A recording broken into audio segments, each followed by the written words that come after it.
बघूयात एक मोठी बातमी ब्रेकिंग न्यूज समोर येतेय कारण पुणे सातारा महामार्गाजवळच्या सारोळा आणि सावरदरे या गावात कोयता गँगची चांगलीच दहशत दिसते।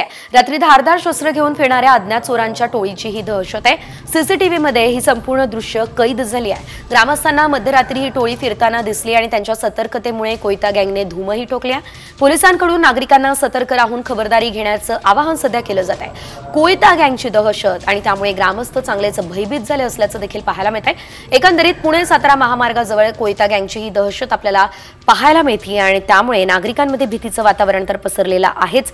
मात्र या दरम्यान या कोयता गँगचा किंवा या गुंड प्रवृत्तीच्या नागरिकांचा तरुणांचा बंदोबस्त करावा अशी मागणी सुद्धा नागरिकांकडून केली जाते आहे। पुणे सातारा महामार्गावरती ही घटना घडली आहे।